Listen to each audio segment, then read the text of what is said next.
Have you ever noticed how money seems to slip through your fingers, no matter how hard you work, plan, or save? You follow the strategies, listen to financial advice, and maybe even try to budget better. But somehow the results don't reflect your effort. It's not that you're lazy. It's not that you're not smart enough. It's something deeper, something hidden beneath the surface of your actions. This invisible force quietly shapes your decisions, your habits, and the way you experience money. The truth is, until you fix one specific thing, true financial abundance will always feel just out of reach. That one thing isn't a missing tactic or some secret investment strategy. It's not even about how much money you currently make. The real issue lives in the background of your mind. It's the story you believe about yourself when it comes to money. And unless that story changes, everything else will stay the same. Your subconscious financial identity is quietly deciding how much you're allowed to have, how long you can keep it, and whether you're even worthy of wealth at all. This identity was not something you chose. It was formed over time, through moments you may not even remember. Childhood experiences, offhand comments from parents, the way money was talked about, or never talked about, in your home. These moments left impressions. Over time, those impressions became beliefs, and those beliefs solidified into identity. That identity now runs in the background, like a program, and it doesn't care what you consciously want. It only knows what it has been taught to expect. Before we go further, take a moment and type this in the comments. I trust myself to hold wealth. When you write those words, you do more than just engage. You signal to yourself and to the world that you're no longer willing to let the past dictate your future. And if this message is already speaking to something inside you, make sure to subscribe to the channel and like this video. The more people who see this, the more minds we can help shift together. So what exactly is a financial identity, and why does it matter so much? Imagine two people with the same job, same income, and same expenses. One of them always seems to save with ease and builds long-term wealth. The other never seems to get ahead, no matter what. The difference isn't in their paycheck. It's in their identity. One sees themselves as someone who holds money, uses it wisely, and deserves stability. The other may unconsciously believe that money is hard to keep, or that they don't truly deserve to have more than enough. Their internal identities are shaping their behaviors without their awareness. Your subconscious mind is incredibly powerful, but it doesn't respond to logic. It responds to repetition and emotion. If growing up you heard phrases like, "We can't afford that," or "money doesn't grow on trees," those didn't just become ideas. They became facts in your inner world. They formed a lens through which you now view every financial decision. You may not say those exact words anymore, but the energy behind them still influences how you save, spend, or take risks. This is why some people reject opportunities without realizing it. They don't apply for better jobs, don't raise their prices, or don't invest in themselves, not because they don't want to, but because their identity quietly whispers, "That's not for people like me." That whisper isn't truth. It's a program you inherited, not something you consciously chose. And that means it can be reprogrammed. But to do that, we have to first become aware of it. Awareness is always the first step. Start by noticing the thoughts that surface when you deal with money.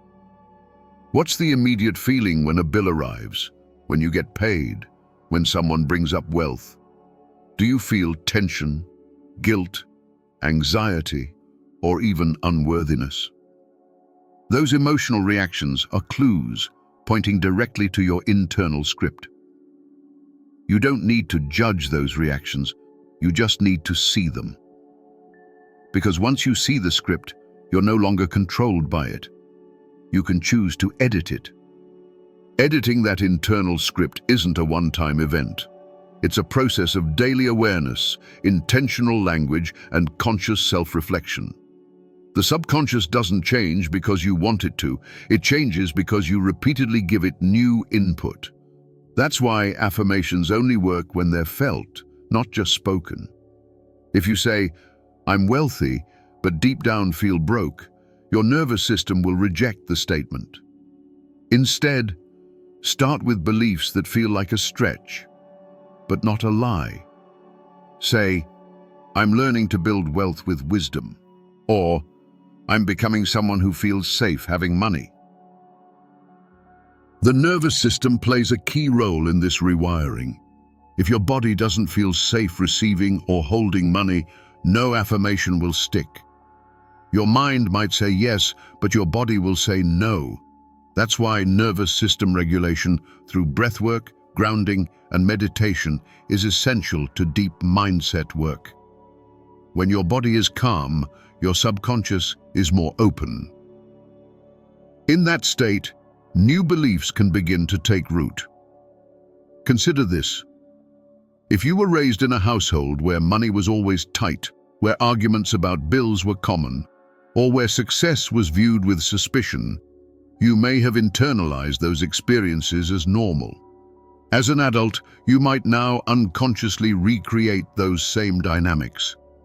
Not because you want to suffer, but because your subconscious is always seeking familiarity. It's safer in a strange way to repeat what's known than to step into the unknown, even if the unknown is better. The subconscious identity often protects itself through self-sabotage. This is why people overspend right after receiving unexpected money, or undercharge for their work, or delay applying for opportunities that could change their life. There's an inner thermostat that always pulls them back to what's familiar. And unless that thermostat is adjusted, they will keep returning to the same financial set point, no matter how much they try to change on the outside. This is why outer strategies without inner shifts rarely work. You can follow all the budgeting techniques in the world, but if your identity still believes you're someone who struggles, you will find a way to stay aligned with that belief. The mind is loyal, to a fault. It wants to prove itself right, even if being right means staying stuck. That's how powerful your inner story is. But here's the good news. The moment you decide to change the story, the mind begins to follow. And that change doesn't have to start with a dramatic act. It starts with noticing.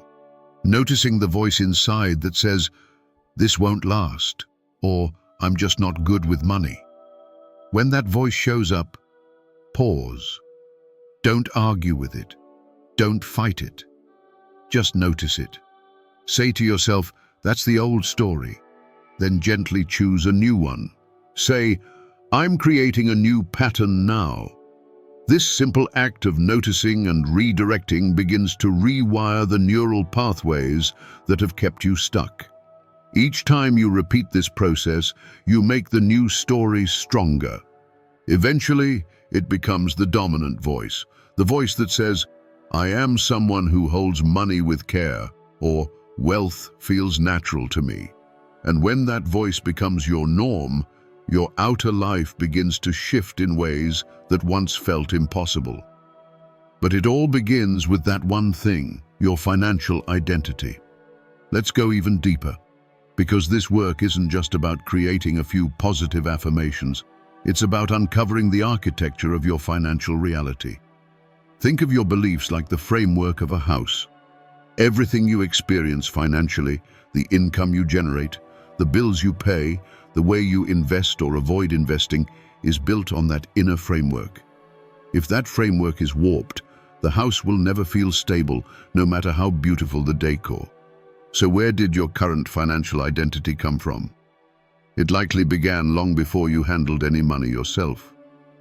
Think back to the earliest messages you received, not the ones spoken directly to you, but the ones you absorbed by watching. Did your parents worry about money constantly? Did they argue about it? Did they avoid talking about it altogether?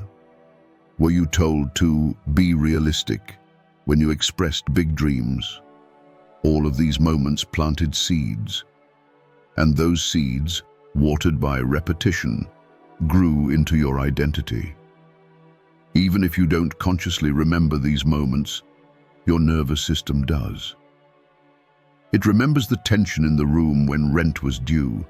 It remembers how success was talked about or avoided. It remembers whether generosity was modeled or feared. This is where emotional memory comes into play. The mind may forget, but the body remembers. And this emotional memory becomes the felt sense of how safe or unsafe money feels. Here's where it becomes crucial. If your financial identity is built on unsafety, it will constantly find ways to avoid, reject, or lose money. Not out of malice, but out of protection. The subconscious doesn't want you to suffer. It wants you to survive. And survival, to the subconscious, often means repeating the known. If scarcity was your normal, abundance feels threatening. If struggle was your pattern, ease can trigger fear. That fear may not make sense consciously, but subconsciously, it drives behavior. This is why you might experience things like panic after receiving money, or guilt after spending on yourself, or discomfort when talking about wealth. These are not signs that you're broken. They are signs that your identity is running a script that no longer fits the life you want to create, and that script is asking to be rewritten. So how do you begin rewriting a financial identity that's been running for decades? Start small. The subconscious responds best to gentle repetition, not force. Begin by identifying one core belief that feels outdated. It might be, I always struggle with money, or I'm not good with numbers, or money just isn't for people like me. Write it down. Say it out loud. Then ask yourself, is this actually true? Where did I learn this? And what might be possible if this wasn't my belief anymore? You don't need to jump to a new belief that feels unbelievable. That can backfire. Instead, move incrementally. Replace I always struggle with I'm learning to create more stability. Replace I'm not good with money with I'm becoming more confident with every decision. These bridge beliefs allow your subconscious to relax, which is essential if you want change to last.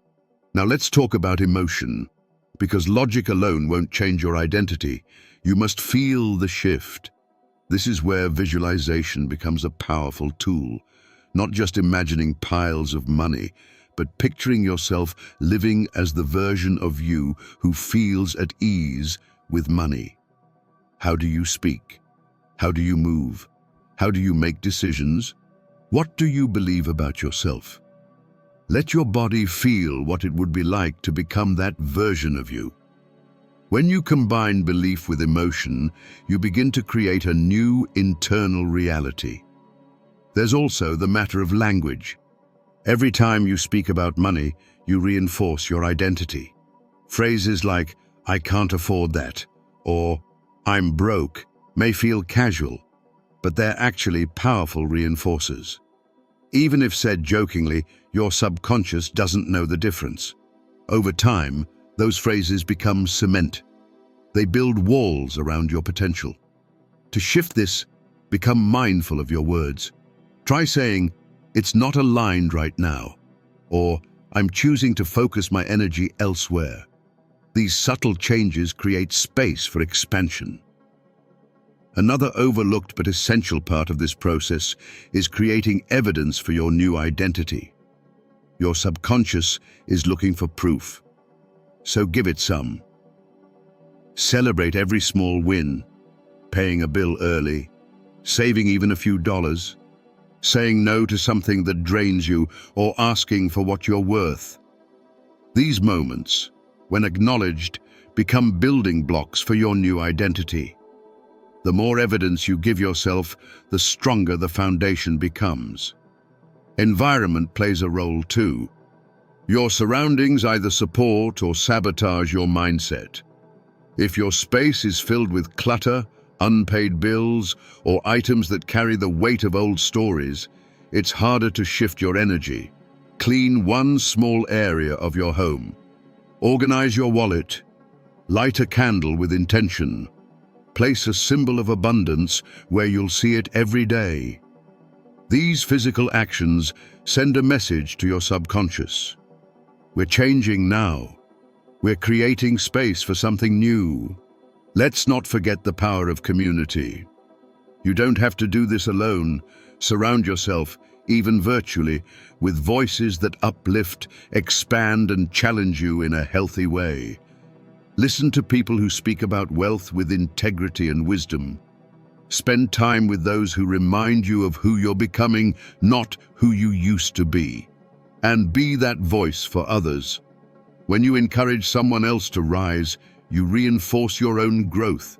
At this point, you may be realizing just how much your financial reality has been shaped by identity, not just action. And that's a good thing, because identity can be reshaped, not overnight, not with force, but with daily intention, emotional honesty, and a willingness to grow beyond your past. Let's continue with a simple but often overlooked truth. Your identity is revealed in your habits. Every choice you make with money is a mirror reflecting what you believe about yourself. Whether you buy impulsively, delay paying bills, underprice your work, or feel uncomfortable receiving, none of these are just behaviors. They are expressions of identity. And until you bring awareness to these automatic decisions, they will keep reinforcing the very story you're trying to change. Think about your daily relationship with money. Not the big events, but the small, frequent moments. How do you react when you check your bank account? Do you avoid looking? Do you brace for bad news? Do you feel anxiety or guilt, even if there's no logical reason to? These reactions are not just emotional, they're deeply tied to your self-image. They tell you, in subtle ways, how safe you feel holding and managing money. Every emotion tied to money, whether it's fear, shame, pride, or guilt, carries a message, and most people never stop to decode it. They get stuck in loops: spend, feel bad; save, feel restricted; earn, feel undeserving. These loops become exhausting not because of the money itself, but because of the emotional identity wrapped around it. Breaking free starts by slowing down and noticing what these feelings are really trying to say. Let's look at undercharging, a common behavior among those with limiting financial identities. On the surface, it looks like modesty or caution. But underneath, it often reflects a belief that you're not valuable enough to ask for more, or that charging more might lead to rejection. These aren't just financial decisions, they are identity-based responses. Until you shift the identity that says, "I'm not worth more," no pricing strategy will truly work. The same goes for receiving. Many people are generous givers, but terrible receivers. They'll help others, offer discounts, or go out of their way. But when someone tries to give to them, they deflect. They say things like, "You didn't have to," or "I can't accept that." This creates an energetic imbalance. The identity says, it's safer to give than to receive. And if your identity fears receiving, it will unconsciously block the flow of money, which is an energy that needs both giving and receiving to circulate. Now consider self-sabotage. It doesn't always look dramatic. Sometimes it's subtle.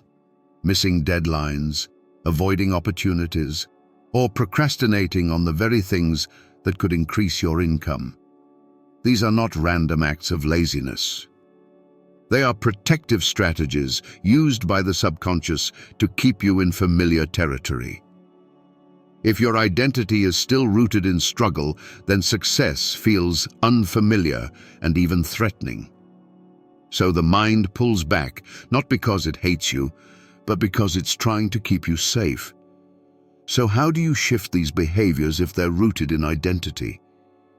You begin by interrupting the pattern. Awareness comes first, but action must follow. When you catch yourself acting out an old identity, pause. Take one breath.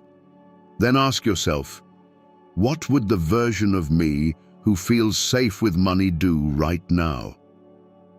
This is a powerful reframe because it doesn't demand perfection. It invites alignment. Here's a practical example. Let's say you're about to send a client your rate and you feel the urge to lower it. Pause. Ask the question. Then, even if your voice shakes, send the rate that reflects your value. That single act becomes evidence for your new identity. And the more evidence you create, the more naturally the new identity takes hold. Another powerful tool is ritual. Not in a mystical sense, but in a grounded, repeatable practice that signals to your subconscious, this is who I am now. Maybe it's a morning affirmation you say while looking in the mirror. Maybe it's lighting a candle and setting a financial intention before you start work. Maybe it's taking 5 minutes each night to review your income with gratitude rather than fear. Rituals give structure to change. They make the abstract feel real. And remember, your nervous system must feel safe for these changes to take root. That's why grounding practices are essential. Something as simple as placing your hand on your heart and taking 3 deep breaths before making a financial decision can shift your entire energy. It tells your body, we're okay, we can choose something new. And when your body relaxes, your mind opens. Let's revisit that financial thermostat we mentioned earlier. Everyone has a comfort zone with money. For some, it's just getting by.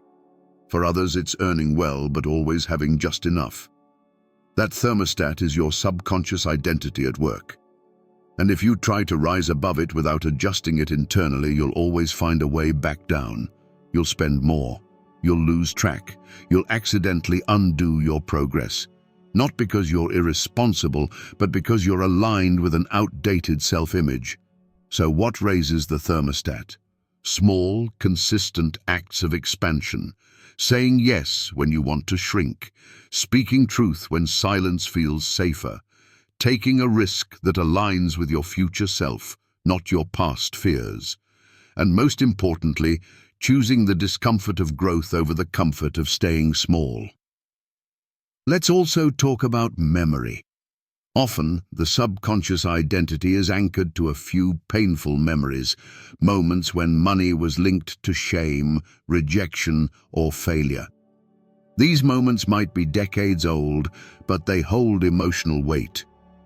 If you want to shift your identity, you must begin to reframe these memories, not by pretending they didn't happen, but by giving them new meaning. Maybe you remember being told you were irresponsible with money. Instead of carrying that shame, look at it differently. Say, I didn't have the tools back then, but I do now.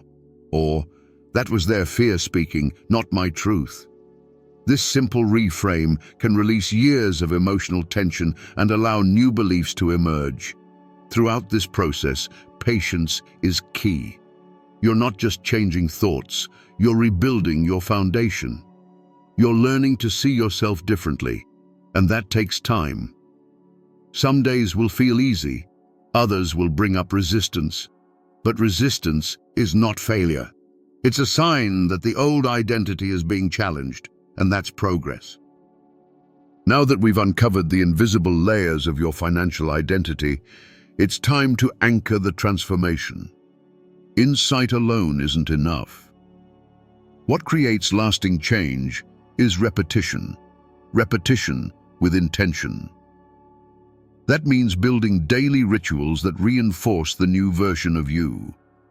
Rituals that remind your subconscious who you are becoming, even before the outer results fully appear.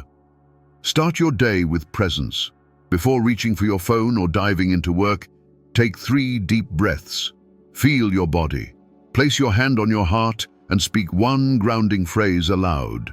It could be, I am open to receiving today, or I am building a life of peaceful prosperity. This sets your emotional frequency before the world has a chance to influence it. You're not just saying words, you're training your nervous system to expect safety, abundance, and ease. Then, bring your attention to language throughout the day. Words are not just sounds, they are instructions to the subconscious. Every time you say something about money, your identity listens. So, become intentional. Replace passive, lack-based language with conscious, expansive phrases. I never have enough becomes, I'm learning to manage what I have with wisdom. I hate budgeting becomes, I'm creating clarity with my finances. This isn't about pretending, it's about practicing a new way of relating. You can also use physical anchors, objects that carry intentional meaning. A coin you keep in your pocket, a small symbol on your desk, a notebook with your new financial affirmations. These objects act like bookmarks for your brain, pulling you back into the identity you're building. When you see or touch them, pause for a moment and reconnect with your intention. These are small things, but they speak loudly to the subconscious. Visualization continues to be one of the most powerful tools in your toolbox. But take it deeper than just imagining money or material things. Visualize the version of you who already lives in ease with wealth. See how you walk, speak, decide. Where do you live? What do your days look like? More importantly, what do you believe about yourself? Feel it in your body. Let your heart catch up to the vision. When done consistently, visualization creates a blueprint for your subconscious to follow. Equally important is your evening routine. Before bed, reflect on 3 ways you acted in alignment with your new identity. Maybe you paused before an impulse purchase. Maybe you raised your rates. Maybe you simply noticed a negative thought and chose not to believe it. These micro wins matter. They're the building blocks of your transformation. Write them down. Celebrate them. The brain is wired to repeat what it's rewarded for, so make the reward conscious. Another powerful technique is future self-connection. Imagine yourself 1 year from now, calm, confident, and aligned with wealth. Write a letter from that version of you to the present-day you. Let it be filled with encouragement, insight, and reassurance. Read it often. This practice not only inspires you, it shifts your identity from who you've been to who you're becoming. You stop reacting from the past and start responding from the future. Let's not forget the importance of forgiveness in this process. Many people carry shame, guilt, or regret about past financial decisions. These emotions keep them tied to the old identity. If that's you, it's time to let go. Not by pretending it didn't happen, but by recognizing that those decisions were made with the awareness and tools you had at the time. You're not that person anymore. And every time you forgive yourself, you make space for something new to grow. You might be wondering how long this transformation takes. The answer is different for everyone. But here's what's true across the board.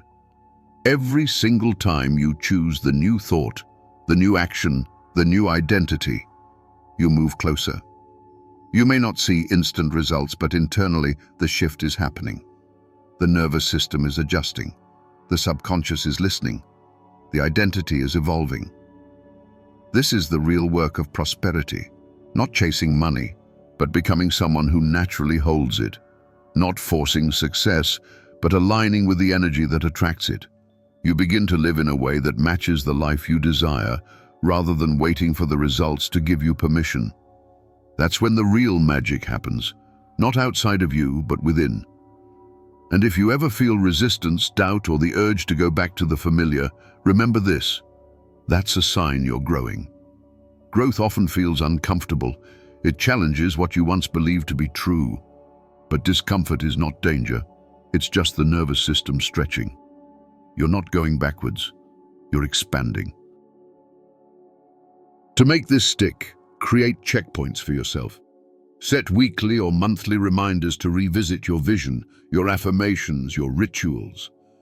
Treat your mindset like a garden. It doesn't bloom just because you planted the seeds once. It needs care, attention, and light. Water it daily with presence, belief, and action. Surround yourself with reminders of your power. Keep a list of your new truths somewhere visible. Stay connected to voices and communities that reflect the identity you're stepping into. Distance yourself from patterns, people, or environments that drag you back into scarcity. This is not about rejection, it's about choosing alignment. You're not running from your past. You're walking steadily toward your future. The journey to wealth, true grounded wealth, begins in the mind, but it doesn't end there. It becomes a lived experience, a daily practice, a new normal. And that begins the moment you stop chasing money and start becoming someone who can hold it with grace. Someone who trusts themselves. Someone who knows they are worthy, not because of what they've earned, but because of who they are. So let this be your new standard. You are no longer available for thoughts that shrink you. You are only available for thoughts that expand you. Every decision from here on becomes a vote for that reality. Every breath becomes a reminder that you are safe. Every step forward, no matter how small, is evidence of the new story you are living. Your financial identity is not fixed. It is flexible. And you've just taken the most powerful step possible, not by earning more, but by remembering who you truly are. The one who is calm, the one who is capable, the one who is connected to wealth not just as a number, but as a reflection of self-worth, purpose, and inner peace. If this message moved something inside you, take a final step with me. Like this video, subscribe to the channel if you haven't yet, and share it with someone who's ready to shift from struggle into alignment. And type these words in the comments below. I trust myself to hold wealth. Say it once. Say it out loud. Let your body hear it. Let your story shift, starting now. The money is never the issue. It's the identity behind the money that shapes everything. And today, you've begun to reshape yours.